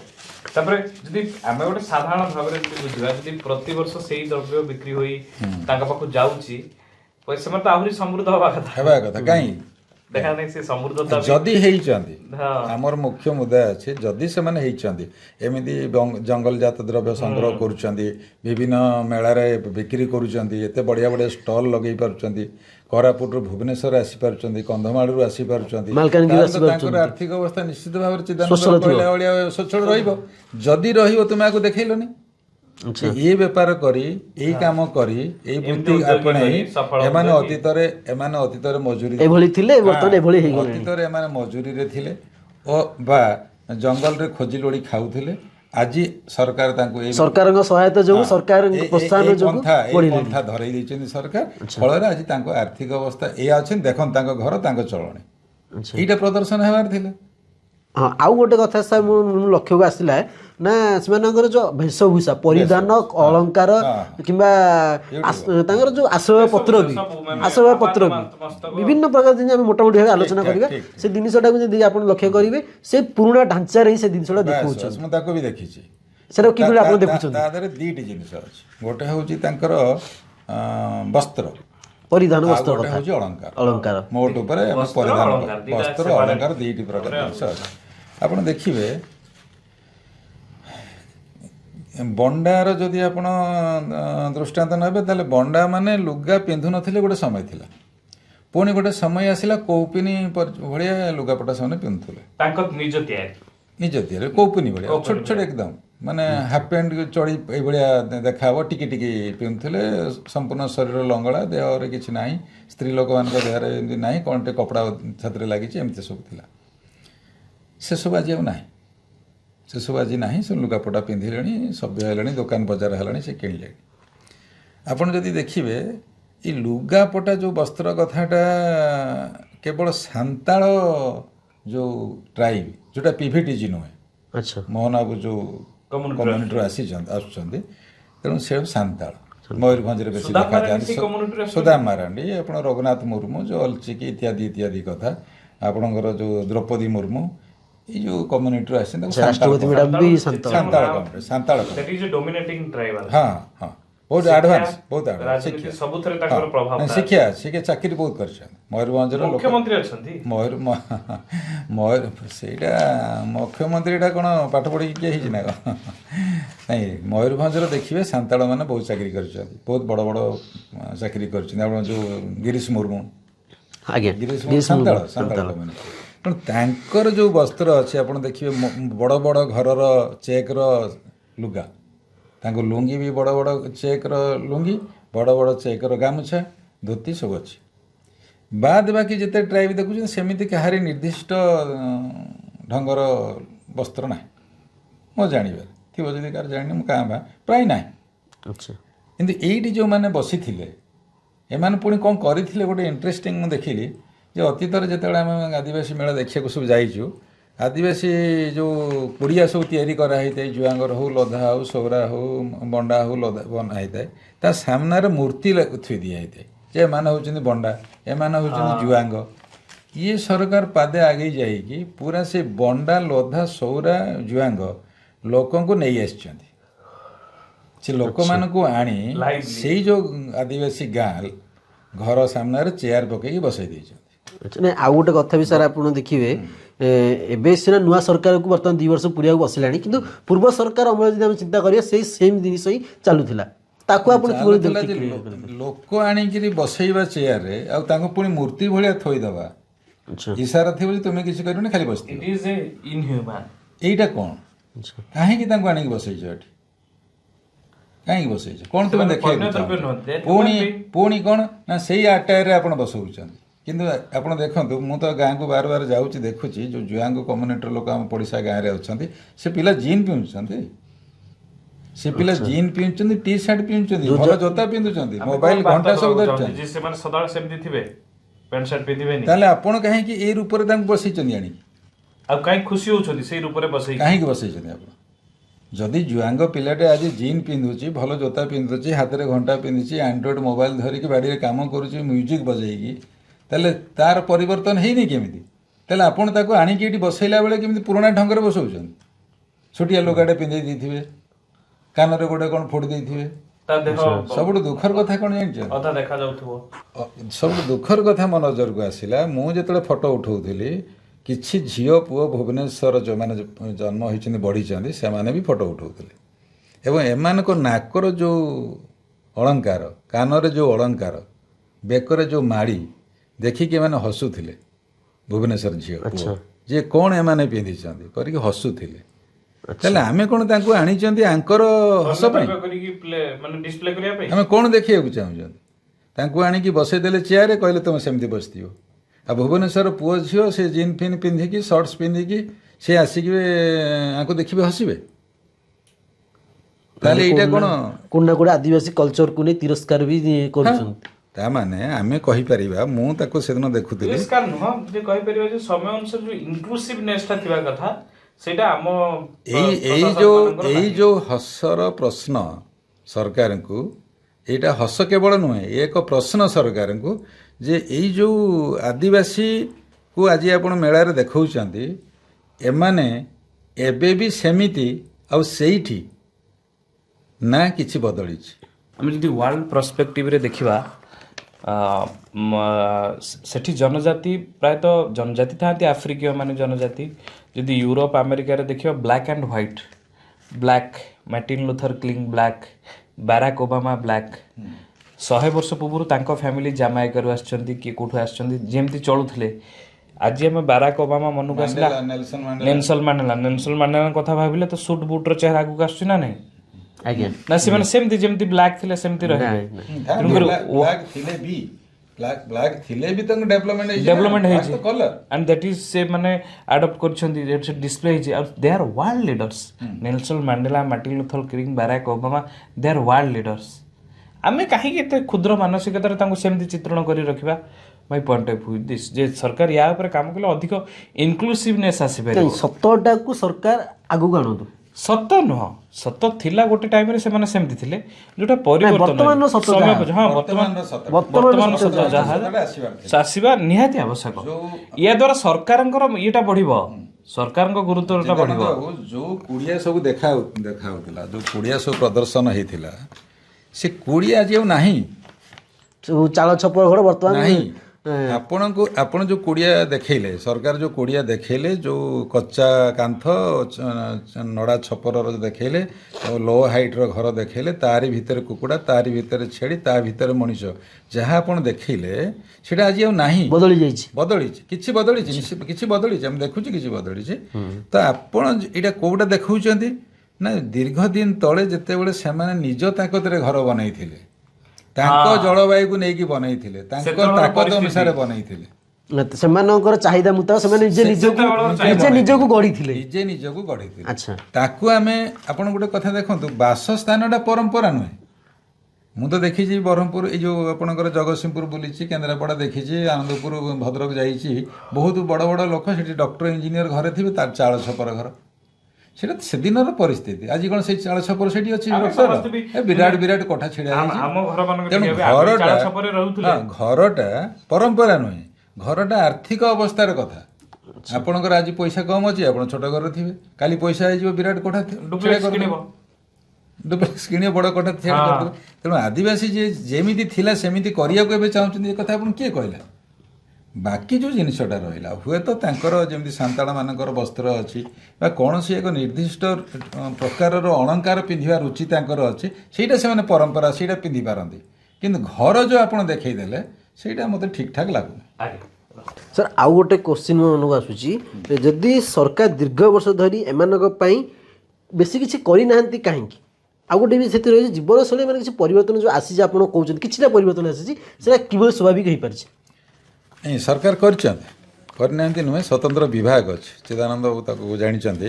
ଆର୍ଟିକଲ 164 ସମ୍ବିଧାନ କହୁଛି ଯେ ଆପଣ ମଧ୍ୟପ୍ରଦେଶ, ବିହାର, ଓଡ଼ିଶା ଭଳିଆ ଯେଉଁ ଆପଣଙ୍କର ଆଦିବାସୀ ଅଧିଷ୍ଠିତ ରାଜ୍ୟ ଅଛି, ସେଥିରେ ଜଣେ ଆଦିବାସୀ ଲୋକ ମନ୍ତ୍ରୀ ରହିବ। 160 ହଁ, ଆର୍ଟିକଲ 164 ବ୍ରାକେଟ୍ 1ରେ ପ୍ରାବଧାନ ଅଛି। ସେତେବେଳର ମଧ୍ୟପ୍ରଦେଶ ମାନେ ବର୍ତ୍ତମାନ ମଧ୍ୟପ୍ରଦେଶ, ଛତିଶଗଡ଼। ସେତେବେଳର ବିହାର ମାନେ Bihar and Jharkhand. Adivasi belt ବର୍ତ୍ତମାନ ଝାଡ଼ଖଣ୍ଡକୁ ଆସିଛି। ସମ୍ବିଧାନର କଥା ବିଫୋର ଡିଭିଜନ ତେଣୁ ମାନେ ଷ୍ଟେଟ୍ ଡିଭିଜନ। ତାର ବି ଗୋଟେ ଛୋଟ କାହାଣୀଟେ ଅଛି, ମୁଁ ଖାଲି କହିଦେଉଛି। ଯେ ଆମର ଯେତେବେଳେ ସମ୍ବିଧାନ ପ୍ରଣୟନ ହେଇଛି ତା ଭିତରେ ଗୁଡ଼େ ସବ୍ କମିଟି କରାହେଇଛି। ଠକ୍କର ବାପା କମିଟି କରାହେଇଥିଲା। ସେ ଭାରତବର୍ଷର ବିଭିନ୍ନ ଅଞ୍ଚଳ ବୁଲିଥିଲେ, ବୁଲିକି ଦେଖିଲେ ଯେ ଏଇ ଅଞ୍ଚଳରେ ଯେଉଁ ଜନଜାତି ମାନେ ରହୁଛନ୍ତି ସେଥିଯୋଗୁଁ ପଛୁଆପଣ ରହିଛି। ତେଣୁକରି ଯେତେବେଳେ ନୂଆ ଭାରତକୁ ଆମେ ଯାଉଛେ, ମାନେ ତତ୍କାଳୀନ ନୂଆ ଭାରତକୁ ଆମେ ଯାଉଛେ, ସମ୍ବିଧାନ କରୁଛେ, ଏ ରାଜ୍ୟ ଗୁଡ଼ାକୁ ସ୍ପେଶିଆଲ ଗୁରୁତ୍ୱ ଦେବା ଆବଶ୍ୟକ। ଆଦିବାସୀ ଲୋକ ଆଉ ସେତେବେଳେ ଦେଖିବା ଶାସନ କ୍ଷମତାରେ ପ୍ରାୟ ଅଣ ଆଦିବାସୀ ଲୋକମାନେ ଅଧିକ। ଜୟପାଲ ସିଂ ମୁଣ୍ଡାଙ୍କୁ ଛାଡ଼ିଦେଲେ ପ୍ରାୟତଃ ହୁଏତ ସେତେବେଳେ ସେଇ ପୋଜିସନକୁ କେହି ଯାଇନାହାନ୍ତି। ଆମ୍ବେଦକର ଅନୁସୂଚିତ ଜାତି ବର୍ଗରୁ, ତେଣୁକରି ଏଇ ଯେଉଁ ବର୍ଗ ରହିଛି ତାଙ୍କର ଟେକେନ୍ କେୟାର କେମିତି ଭଲ, ହଁ, ଭଲରେ ନିଆଯିବ ସେଥିପାଇଁ ଧ୍ୟାନ ଦିଆହେଇଛି। କନଷ୍ଟିଚ୍ୟୁଏନ୍ସି ଆସେମ୍ବଲିରେ ଡିବେଟ୍ ହେଇଛି ନା ଏଇ ରାଜ୍ୟ ପାଇଁ ଏମିତି ସ୍ୱତନ୍ତ୍ର ବିଭାଗ ହେବ ଏବଂ ସ୍ୱତନ୍ତ୍ର ଦାୟିତ୍ୱ ରହିବ। ଆଉ ସେଇ ସବୁ ଦାୟିତ୍ୱ ସେମାନେ ସେଇ ବିଭାଗର ସ୍ୱତନ୍ତ୍ର ଦାୟିତ୍ୱ ସ୍ୱତନ୍ତ୍ର ବିଭାଗ ରହିବ। ମାନେ ଏଇ ରାଜ୍ୟ ଅନ୍ୟ ରାଜ୍ୟ ମାନେ କରିପାରନ୍ତି ନ କରିବେନି ସେଇଟା ଦୁସରା କଥା, ଏଇ ରାଜ୍ୟରେ ରହିବେ ପ୍ରପର ସମ୍ମାନର ସହିତ। ତେଣୁକରି ଆମ ପୂର୍ବପୁରୁଷ ମାନେ ସେତିକି ଡେଡିକେଟେଡ୍ ଥିଲେ। ଆଚ୍ଛା। ଏବେ ତ ଜନଜାତି ମାନେ ବହୁତ ଇଲେକ୍ଟ ହଉଛନ୍ତି, ତାଙ୍କ ଭିତରେ ଏ ଆସିବା ଅପେକ୍ଷା ସେତେବେଳେ ଆମର ଯେଉଁ ପୂର୍ବସୂରୀ ମାନେ ଯେଉଁମାନେ ବି ଥିଲେ ଇରେସ୍ପେକ୍ଟିଭ ଅଫ୍ ପାର୍ଟି ସମସ୍ତେ ଏଥିରେ ସହମତି ଆସିଥିଲା। ନ୍ୟାସନାଲ କନସେନ୍ସରେ ହିଁ ଏଇଟା ବନ୍ୟା ହେଇଥିଲା। ସମ୍ବିଧାନରେ ବ୍ୟବସ୍ଥା ଅଛି। ଆପଣ କ'ଣ ପ୍ରତିକ୍ରିୟା ରଖିବେ ସେଇ ବିଷୟରେ? ତେଣୁ ସରକାର କରିନାହାନ୍ତି ନୁହେଁ, କରିଛନ୍ତି। ଆପଣ ଓଡ଼ିଶା କଣ୍ଟେକ୍ସଟ ଯଦି ଆପଣ ଦେଖିବେ ସ୍ୱତନ୍ତ୍ର ବିଭାଗ ଅଛି, ହେଲ୍ଥ ଡିପାର୍ଟମେଣ୍ଟ ଉପର ବିଭାଗ ଯେଉଁ ବିଭାଗଟା ଅଛି ସେଇଟା ଆପଣଙ୍କର ହେଉଛି ST and SC development and other backward classes and minorities, ଏମିତି ଗୋଟେ ବିଭାଗ ଅଛି, ବଡ଼ ବିଭାଗ, ବହୁତ ବଡ଼ ବିଭାଗ, ତାର ଗାଁ ପର୍ଯ୍ୟନ୍ତ ଲମ୍ବିଛି ତାର ଶାଖା। ନାଇଁ, ଯେଉଁ କଥାଟା ଆପଣ କହିଲେ କି ଯେଉଁ ଡିସପ୍ଲେ କରୁଛନ୍ତି ସେମାନଙ୍କୁ ଯେଉଁମାନେ ଅପହଞ୍ଚ ଦୂରତାର ଇଲାକାରେ ରହିଛନ୍ତି ସେଗୁଡ଼ାକୁ ଆଣିକି ଆଦିବାସୀ ମେଳାରେ ଡିସପ୍ଲେ କରାଯାଉଛି। ଗୋଟେ କଥା ଆପଣ ଦେଖନ୍ତୁ ଯେ ଯେତିକି କରିବା କଥା କରିନାହାନ୍ତି। ଆଚ୍ଛା। ତାଙ୍କ ଦୃଷ୍ଟିକୋଣ ବି ଭିନ୍ନ ଥିଲା, କାହିଁକିନା ଏତେ ନଜର ଆଦିବାସୀଙ୍କୁ ଦିଆଯାଇନି। କାହିଁକି ଦିଆଯାଇନି ଆପଣ ଦେଖିବେ, ମୁଁ ଚାକିରିରେ ଥିଲାବେଳେ ଗୋଟେ ମୁଣ୍ଡକୁ କଥା ଆସିଥିଲା, ଯଦିଓ ଆଇ ବିଲଙ୍ଗ ଟୁ ଜେନେରାଲ କ୍ୟାଟେଗୋରୀ, ତଥାପି ମୋର କାହିଁ ଗୋଟେ ରୁଚି ଥାଏ ଆଦିବାସୀଙ୍କ ଉପରେ ପଢ଼ିବା ଜାଣିବାର ରୁଚି ଥାଏ। ତ ଆମେ ଦେଖିଲୁ ଯେ କେଉଁଝର ଯେଉଁ ପର୍ଟିକୁଲାର ଜାଗାରେ ଜୁଆଙ୍ଗମାନେ ରହନ୍ତି, ଯାହାକୁ ପିଭିଟିଜି ବୋଲି କୁହାଯାଏ, ତା ଆଗରୁ ପିଟିଜି ବୋଲି କୁହାହେଉଥିଲା, ପ୍ରିମିଟିଭ୍ ଟ୍ରାଇବ୍ କୁହାହେଉଥିଲା, ତାପରେ ଏଇଟା ପିଭିଟିଜି ହେଲା। ଯେଉଁ ପର୍ଟିକୁଲାର ଅଞ୍ଚଳରେ ଜୁଆଙ୍ଗ ରହୁଥିଲେ ଆଉ ଯେଉଁ ଜୁଆଙ୍ଗକୁ ପିଭିଟିଜିର ମାନ୍ୟତା ଦିଆହେଇଥିଲା, ସମାନ ସୋସିଓ ଇକୋନୋମିକ୍ କଣ୍ଡିସନରେ ଥାଇ ଜୁଆଙ୍ଗ ଅନ୍ୟ ଅଞ୍ଚଳରେ ତାଙ୍କୁ କିନ୍ତୁ ସେ ସୁବିଧା ମିଳୁନଥିଲା। ମାନେ ସେଇଟା ହେଉଛି ଆପଣଙ୍କର ଗୋନାସିକା ଯେଉଁଠୁ ବୈତରଣୀ ବାହାରିଛି, ସେଇ ପାଖର 6ଟା ପଞ୍ଚାୟତ, 6ଟା ପଞ୍ଚାୟତର 35ଟି ଗାଁ ପଡ଼ା, 35ଟି ଗାଁ ଓ ପଡ଼ାକୁ ମିଶିକି ଯେଉଁ ଅଞ୍ଚଳ, 6ଟା ପଞ୍ଚାୟତର ଏରିଆ ଯେଉଁ ଲୋକ ଜୁଆଙ୍ଗ ଲୋକ ରହୁଥିଲେ, ତାଙ୍କର ପପୁଲେସନ୍ ପାଖାପାଖି 9,000 ପାଖାପାଖି, 7ରୁ 9,000 ଏମିତି କ'ଣ ଥିଲା। ସେଇମାନଙ୍କୁ ପିଭିଟିଜି କୁହାହେଉଥିଲା। ସେଇମାନଙ୍କୁ ପାଇଁ ହିଁ ଗୋଟେ ମାଇକ୍ରୋ ଏଜେନ୍ସି ଜେଡ଼ିଏ ଗଠନ କରାହେଇଥିଲା 79ରେ, ଆଉ ତାଙ୍କର ବିକାଶ ପାଇଁ ଚିନ୍ତା କରାହେଉଥିଲା। କିନ୍ତୁ ସେଇ ସମାନ ଜୁଆଙ୍ଗ, ସମାନ ସୋସିଓ ଇକୋନୋମିକ୍ କଣ୍ଡିସନ୍ କିନ୍ତୁ ଅଦର ଇଲାକାରେ ରହୁଛି, ଅନ୍ୟ ଇଲାକାରେ, ଅନ୍ୟ ବ୍ଲକରେ, ସମାନ ବ୍ଲକର ଅନ୍ୟ ଗାଁରେ ତାଙ୍କୁ ସେ ସୁବିଧା ମିଳୁନଥିଲା। ତ କ'ଣ ହେଲା ସେଥିରେ ଆମର ଗୋଟେ ଭିଡ଼ିଓ ଅଛି, ମୁଁ ତାର ଲିଙ୍କ କମେଣ୍ଟରେ ଦେଇଦେବି, ଆପଣମାନେ ଦେଖିପାରିବେ। ତେଣୁ ଏଠି କ'ଣ ହେଉଥିଲା ନା, ଏଇ ଯେଉଁ 8,000 9,000 ଜୁଆଙ୍ଗଙ୍କର ବିକାଶ ପାଇଁ ସ୍ୱତନ୍ତ୍ର ବ୍ୟବସ୍ଥା କଲାବେଳେ ଅନ୍ୟ ଅଞ୍ଚଳରେ ଏପରିକି ସମାନ ବ୍ଲକର ଅନ୍ୟ ଗାଁରେ ଯେଉଁ ଜୁଆଙ୍ଗ ତାଙ୍କ ପାଇଁ କିଛି କରାହେଉନଥିଲା। ଫଳରେ କ'ଣ ହେଉଥିଲା ନା, ଆଙ୍କର କିଛି ବିକାଶ ହେଲାଣି, ଏମାନଙ୍କର କିଛି ହେଉନଥିଲା। ତେଣୁ ଏଇମାନେ ନେଗ୍ଲେକ୍ଟେଡ୍ ହେଇକି ଥିଲେ, ମାନେ ସେମିତି ଯେମିତି ଥିଲେ ସେମିତି ରହିଯାଉଥିଲେ, ସେଇ ଦୁଃଖ କଷ୍ଟ, ସେଇ ଜଙ୍ଗଲ ଖାଦ୍ୟ ଇତ୍ୟାଦି ଇତ୍ୟାଦି କରିକି। ବର୍ତ୍ତମାନ ସରକାରଙ୍କର ଯେଉଁ ବିଭାଗକୁ ନେଇକି ତତ୍ପର ହେବା ପରେ ଡେଭଲପମେଣ୍ଟ ହେଇଛି। ତଥାପି ଆମେ କହିବା, ଏଇଟା ଆମେ ଲେଖିଲୁ ସେତେବେଳେ ଯେ ତୁମେ ୟାଙ୍କୁ ବି ଇନକ୍ଲୁଡ଼ କର, ଏବଂ ଓଡ଼ିଶା ସରକାର ସେତେବେଳେ କାଗଜ ଭିତରେ ରହିକିରି ଉତ୍ତର ଦେଲେ ନା ଏଇଟା ହେଇପାରିବ ନାହିଁ। 21 ମସିହାରେ ସେଇଟା ବଦଳିଲା ଏବଂ ଜୁଆଙ୍ଗ ଯେଉଁଠି ବି ଥାଆନ୍ତୁ ନା କାହିଁକି, ପାଉଡ଼ି ଭୂୟାଁ ଯେଉଁଠି ବି ଥାଆନ୍ତୁ ନା କାହିଁକି, ଦେ ଆର୍ ଟ୍ରିଟେଡ୍ ଆଜ୍ ପିଭିଟିଜି। ବଡ଼ କାମ କେନ୍ଦ୍ର ସରକାର କରିଛନ୍ତି, ଓଡ଼ିଶା ସରକାର ତା ନୋଟିଫିକେସନ୍ କରିଛନ୍ତି, କାମ ହେଉଛି। ଆଉ ଗୋଟେ କଥା ବି ଆମେ ଦେଖୁଛନ୍ତି, ସରକାର କହୁଛନ୍ତି ଯେ ଆଦିବାସୀମାନଙ୍କର ବିକାଶ ହେଉଛି ଆମର ପ୍ରାଥମିକତା। ଏକୁ ନେଇ ଗୋଟେ ନାରାବାଜି ବି ଦିଅନ୍ତି, ଆଉ ଯୋଉଟା କି କୋଉଠି ନା କୋଉଠି ଆମେ ବି କାଲି ସରକାର ହେଲେ ସେ କଥା କହିବା ଯେ ଗଣେଶ ସରକାର ସେଟା କୁହନ୍ତି। ଆକୁ ନେଇକି ଆପଣ କିଭଳି ଦେଖୁଛନ୍ତି ତାକୁ? ହଁ, ଏ ଖବରକାଗଜରେ ବାହାରିଛି, ମାନ୍ୟବର ମୁଖ୍ୟମନ୍ତ୍ରୀ କହିଛନ୍ତି ଯେ ଜନଜାତିଙ୍କ ବିକାଶ ଆମର ପ୍ରାଥମିକତା। ପୁଣି ଆପଣ ଯେଉଁଟା ଦେଖିଥିବେ, ନିଜେ ଯାଇଥିଲେ ଆଦିବାସୀ ମେଳା ଯେଉଁଦିନ ଉଦ୍ଘାଟନ ହେଲା ଜାନୁଆରୀ 26ରେ, ପୁଣି ସେଇଠି ମୁଖ୍ୟମନ୍ତ୍ରୀ କହିଛନ୍ତି, ଯେଉଁଟା ଖବରକାଗଜରେ ମୁଁ ପଢ଼ିଛି, ଯେ ଆଦିବାସୀଙ୍କ ସାମ୍ବିଧାନିକ ଅଧିକାର ରକ୍ଷା କରିବା ପାଇଁ ଆମେ ବଦ୍ଧପରିକର। ସେ କହିଛନ୍ତି, ଆମ ପାଖରେ କଟିଂ ଅଛି, ଆମେ ଡିସପ୍ଲେରେ ଦେଖେଇ ପାରିବେ, ଆପଣ ଚାହିଁବେ ଯେ ଦେଖେଇବେ। ଏଇଟା ଭାଷଣ ନା ଏଇଟା ପ୍ରକୃତରେ ତୁମର ଆନ୍ତରିକତା, ନା ତୁମ ସରକାରଙ୍କର ଖସଡ଼ା ଭିତରେ ଅଛି? ଇଏ ଆମର ପ୍ରଶ୍ନ ରହିବ। କେଉଁ ସାମ୍ବିଧାନିକ ଅଧିକାର କଥା ଆପଣ କହୁଛନ୍ତି? ମୋହନ ବାବୁଙ୍କ ଅଞ୍ଚଳର ଆଦିବାସୀ ଲୋକ ଖାଇବା ନାହିଁ, ଘରେ ଖାଇବାକୁ ନାହିଁ, ଚାଳ ଛପର ଭାଙ୍ଗି ଯାଇଛି, ଘର ରିପେୟାରିଂ ହେଇପାରୁନି, କଲେକ୍ଟରଙ୍କୁ ଲେଖିଲା ପରେ ନିୟମିତ ମୁଖ୍ୟମନ୍ତ୍ରୀଙ୍କୁ ଲେଖା ହେଇଛି, ରାଜ୍ୟପାଳଙ୍କୁ ଲେଖା ହେଇଛି, ଚିଫ୍ ସେକ୍ରେଟାରୀଙ୍କୁ ଲେଖା ହେଇଛି, ଡିସିଙ୍କୁ ଲେଖା ହେଇଛି, ମନ୍ତ୍ରୀଙ୍କୁ ଲେଖା ହେଇଛି, ସଚିବଙ୍କୁ ଲେଖା ହେଇଛି, ଗଭର୍ଣ୍ଣରଙ୍କୁ ଲେଖା ହେଇଛି, ପ୍ରଧାନମନ୍ତ୍ରୀଙ୍କୁ ଲେଖା ହେଇଛି, ଜିଲ୍ଲାପାଳଙ୍କୁ ଲେଖା ହେଇଛି, ବାର ବାର ଲେଖା ହେଇଛି। ଯଦି ଆପଣ ଜଣଙ୍କ ଚାଳ ଭାଙ୍ଗି ଯାଇଛି ଆଉ ସେ ଚାଳକୁ ଆପଣ ମରାମତି କରିପାରୁନାହାନ୍ତି, ଆଉ ଜଣଙ୍କର ଗୋଟେ ପରିବାର ଅନାଥ ହେଇଯାଇଛି, 4 ଭାଇ ଭଉଣୀ ଅନାଥ ହେଇଯାଇଛି, ବିଧାନସଭାରେ ଜଣେ ବିଧାୟକ ତାକୁ ଦେଖେଇଲା ପରେ ବି ଆପଣ କିଛି କରିନାହାନ୍ତି, ତାହେଲେ କୋଉ ପ୍ରାଥମିକତା ଆପଣଙ୍କର ଅଛି, କୋଉ ବଦ୍ଧପରିକତା ଆପଣଙ୍କର ଅଛି? ମାନେ ଯୋଉ କଥାଟା ହିଁ କଥା ରହିଯାଉଛି ବଦ୍ଧପରିକର ଲେଖିଦେବ, ତାକୁ ଆପଣ ପଢିଦେବେ, ତା ପଛରେ ଆନ୍ତରିକତା କ'ଣ ଅଛି, ତ ଆପଣଙ୍କ କାମ ହିଁ ଆପଣଙ୍କ ପାଇଁ ପ୍ରଶ୍ନ ସୃଷ୍ଟି କରୁଛି। ନା କୋଉଠି ନା କୋଉଠି ସେ ଯୋଉ କଥା କହୁଛନ୍ତି ଲୋକଙ୍କ ସରକାର, ସେଇ କାମଟା ହେଇପାରୁନାହିଁ। ନା ଆମେ ଦେଖୁଛୁ ହେଇପାରୁନି। ମାନେ ଯେଉଁ ଆଦିବାସୀ ଲୋକ ଔଷଧ ଟିକେ ପାଇପାରୁନି, ଯେଉଁ ଆଦିବାସୀର ଘର ରିପେୟାରିଂ ହେଇପାରୁନି, ଯେଉଁ ଘର ଛପର ଲୋକ ଅଛନ୍ତି ତାଙ୍କ ଚାଳ ହେଉଛି ଆପଣଙ୍କ ପଲିଥିନ୍ ଘୋଡ଼ା ହେଇକି ବର୍ଷ ମାନେ ଆଦିବାସୀଙ୍କ ବିକାଶ ହଉଛି ପୁରା ପିଭିଟିଜି ଜୁଆଙ୍ଗ, ଯାହାର ଘର ରିପେୟାରିଂ ହେଇପାରୁନି, ଯେଉଁ ଅନାଥ ପିଲା ଖାଇବାକୁ ପାଉନି। ଆଜି ବି ବିଧାନସଭା ପ୍ରଗତିବାଦୀରେ ନିୟମିତ ବ୍ୟବଧାନରେ ବାହାରୁଛି। ଯଦି ଆପଣ ଦେଖିବେ ପ୍ରଗତିବାଦୀରେ ନିୟମିତ ବ୍ୟବଧାନରେ ଏଇ କିଛି ମାସରେ ବାହାରୁଛି। ଆମେ କାଲି ବାହାରିଛି, ଆମେ ଧନ୍ୟବାଦ ଦେବା ପ୍ରଗତିବାଦୀର ସମ୍ପାଦକ ଏବଂ ତାଙ୍କ ଟିମ୍କୁ, ଯିଏ ସିଏ ଲଗାତାର ଭାବେ এই ବିଷୟରେ ଖବର ପରିବେଷଣ କରୁଛନ୍ତି। ତ ଆଉ ଗୋଟେ କଥା ସାର୍ ଆସୁଛି କି ସରକାର ବିକାଶକୁ ନେଇକି, ଆଦିବାସୀମାନଙ୍କର ବିକାଶକୁ ନେଇକିରି କୋଉଠି ନା କୋଉଠି ତତ୍ପର ଅଛନ୍ତି, ବେଶୀ ନଥିଲେ ବି ଅଳ୍ପ ଅଂଶରେ ରହିଛନ୍ତି, ତତ୍ପର ରହିଛନ୍ତି, କିନ୍ତୁ ମେସିନାରୀ କାମ କରୁଛି। ଆପଣ ବୁଝୁନାହାନ୍ତି, ଆପଣଙ୍କର ଗୋଟେ ଆପଣ ବ୍ୟବସ୍ଥାଟାକୁ ବୁଝନ୍ତୁ। ବ୍ୟବସ୍ଥାଟା ମୋହନ ବାବୁ କି ନବୀନ ବାବୁ ବନେଇ ନାହାନ୍ତି, ଜାନକୀ ବାବୁ ବନେଇ ନାହାନ୍ତି, ବିଜୁ ବାବୁ ବନେଇ ନାହାନ୍ତି। ଇଏ ବ୍ରିଟିଶ ମେଡ୍ ସିଷ୍ଟମ। ଆଚ୍ଛା, ବ୍ରିଟିଶ ମାନେ ଶାସନ କରୁଥିଲେ, ସିଷ୍ଟମ ତାଙ୍କର, ବିଭାଗ ସେମାନେ ବନେଇଥିଲେ, ମେକାନିଜିମ୍ ସେମାନେ ବନେଇଥିଲେ। ଇଏ ମନ୍ତ୍ରୀ ରହିଲେ ବି ଚାଲିବ, ମନ୍ତ୍ରୀ ନ ରହିଲେ ବି ଚାଲିବ। ମନ୍ତ୍ରୀ କ'ଣ କରିବ ନା ଇଏ ପୁସ୍ କରିବା କଥା, ଯୋଉଟା କି କରିପାରୁନି। ସେକ୍ରେଟାରୀ ତ ଅଛନ୍ତି ନା, ସେକ୍ରେଟାରୀ ଅଛନ୍ତି, ଡାଇରେକ୍ଟର ଅଛନ୍ତି, କର୍ମଚାରୀ ଅଛନ୍ତି, ଆଇଟିଡିଏରେ ପିଏ ଅଛନ୍ତି, ଜେଡିଏରେ ଅଫିସର ଅଛନ୍ତି, କିଏ ନାହିଁ? ତାହେଲେ ଲୁପ୍ ହୋଲ୍ କୋଉଠି ରହୁଛି? ଏକ ତ ସିଏ ଅଫିସର ଢାଞ୍ଚାରେ ତାର ବସିଛି। ଯୋଉ ସରକାରଟା ଯିଏ ସରକାରରେ ଯିଏ କହୁଛି ମୋର ପ୍ରାଥମିକତା, ଯିଏ କହୁଛି ମୁଁ ବଦ୍ଧପରିକର, ସିଏ କ'ଣଟା କରୁଛି? ସିଏ ପୁସ୍ କରୁନି କାହିଁକି? ଆଚ୍ଛା, ଯଦି ମୋହନ ବାବୁଙ୍କ ଅଫିସକୁ ଆମେ ଲେଖିଲା ପରେ ଯଦି ମୋହନ ବାବୁଙ୍କ ଦପ୍ତରଟା ତତ୍ପର ହେବ ନାହିଁ, ମୋହନ ବାବୁଙ୍କ ଦପ୍ତର ଯଦି ତତ୍ପର ହେବ ନାହିଁ, ବାର ଲେଖା ହେଇଛି, ତାହେଲେ କଲେକ୍ଟର ବସି ପଡ଼ିବ, PITD ଶୋଇ ପଡ଼ିବ, ବିଡ଼ିଓ ଜମା ଘରକୁ ପଳେଇବ, ଗାଁକୁ ପଳେଇବ, ରହିବନି ବାଂଶପାଳରେ।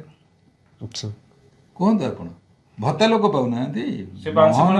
ମୋହନ ବାବୁଙ୍କ କମ୍ୟୁନିଟିର ଆଦିବାସୀ, ସାନ୍ତାଳ, ବିଧବା ସ୍ତ୍ରୀ ଲୋକ ଭତ୍ତା ପାଉନାହାନ୍ତି।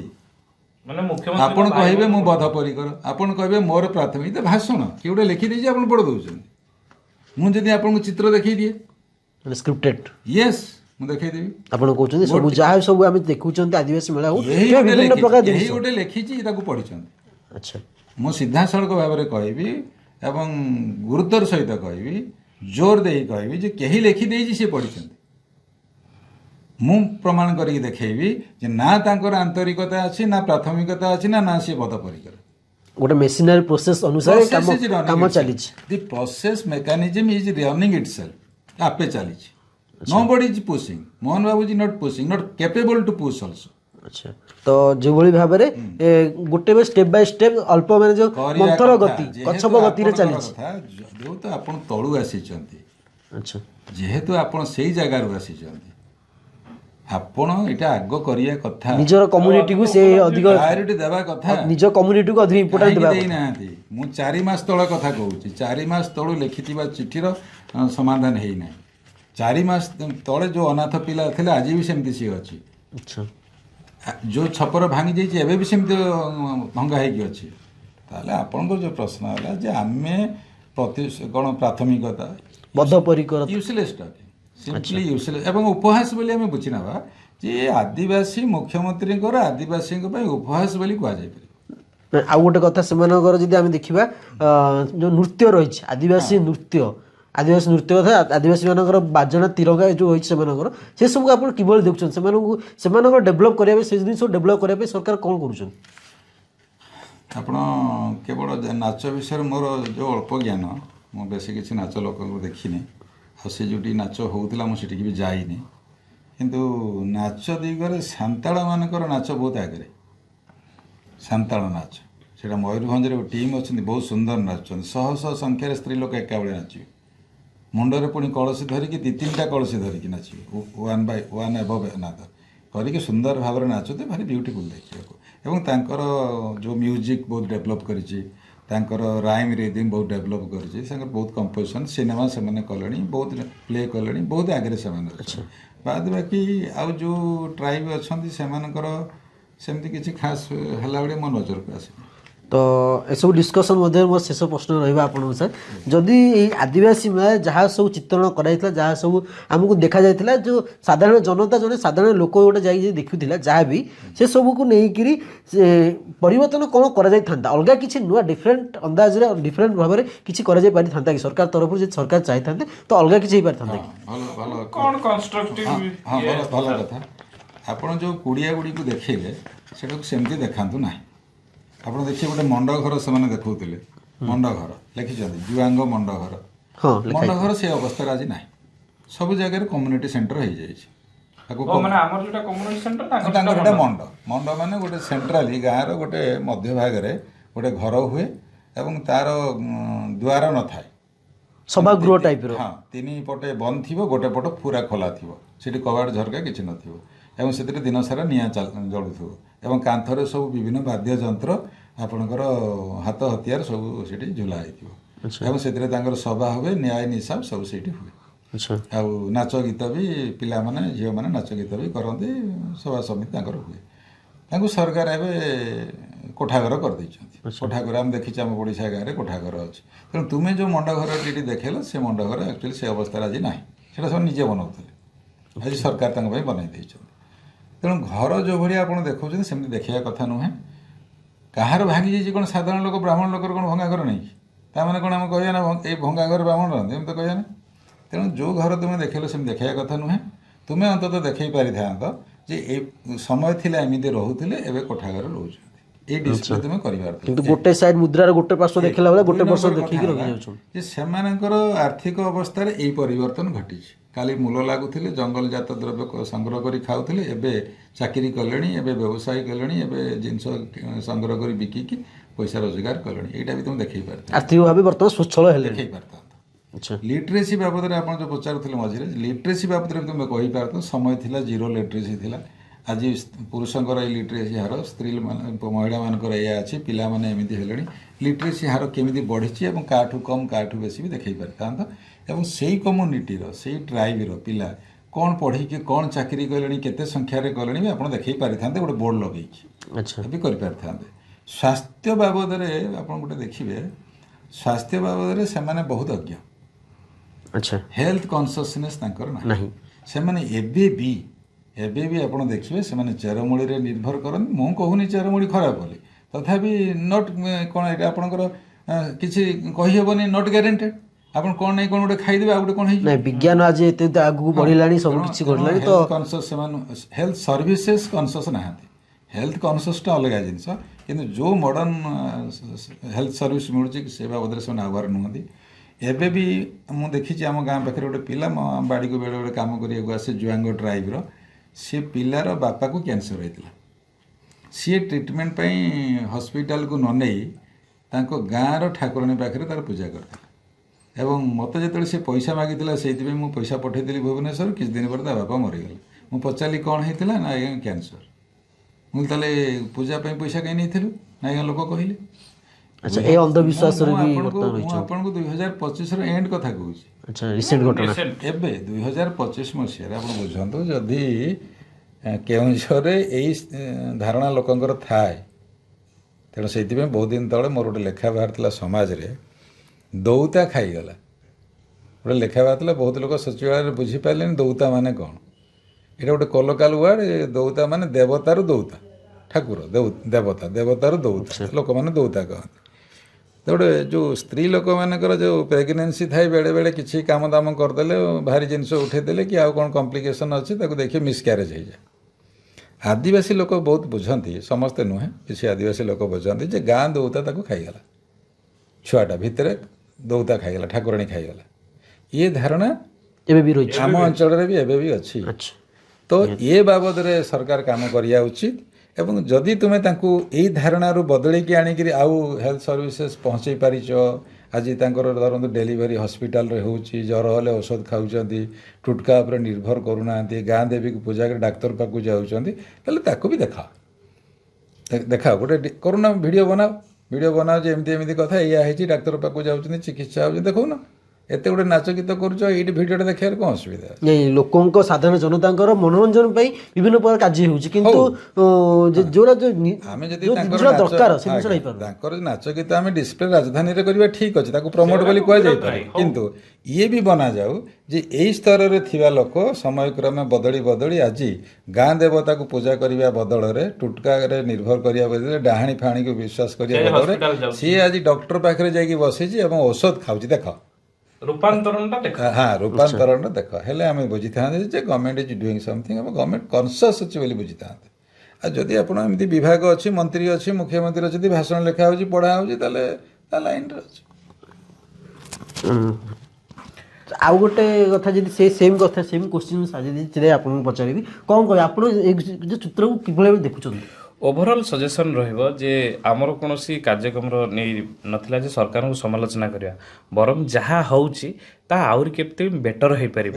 ଯଦି ଆମେ ଆଲୋଚନା କରୁଥିବା ସବୁତକ କନଷ୍ଟ୍ରକ୍ସିଭ୍ ଜିନିଷ, ଆକୁ ଯଦି ଅଧିକ ହୋଇପାରିବ, ହୁଏତ ଏବେ ଯେଉଁ ସରକାର ଯେଉଁମାନେ କଷ୍ଟୋଡ଼ିଆନ୍ ଅଛନ୍ତି ସେମାନଙ୍କ ସମ୍ମାନଟା ବଢ଼ିବ ଏବଂ ଆଗ ପିଢ଼ି ତାଙ୍କୁ ଇନକ୍ଲୁସିଭନେସ୍ ଯେ ଅନ୍ତର୍ମୁଖିତା ଥିଲା ଏବଂ ଯେଉଁ ଭଲ ଜିନିଷ ତାଙ୍କର ଯଦି ଶିକ୍ଷାଗତ, ସାମାଜିକ ଆଉ ତାଙ୍କର ମେନ୍ ଷ୍ଟ୍ରିମ୍ ଯେଉଁ କହୁଛି ଆମର ଆଧୁନିକ ଜ୍ଞାନ କୌଶଳକୁ ଆୟତ୍ତ କରିବାର ବଢ଼ିଲାନି, ସେଇ ଡିସପ୍ଲେଟା ତାର ଗୋଟେ ସୁଦୂର ପ୍ରସାରୀ ପ୍ରଭାବ ରହିବ ବୋଲି ମୁଁ ବ୍ୟକ୍ତିଗତ ଭାବେ ବିଶ୍ୱାସ କରେ। ଏବଂ ଯେଉଁମାନେ ବି କନସିୟସନେସ୍ ବା ସମାଜ ପାଇଁ ଭାବନ୍ତି ସେମାନେ ମଧ୍ୟ ଏ କଥା ଗ୍ରହଣ କରିବେ ବୋଲି ମୁଁ ଭାବୁଛି।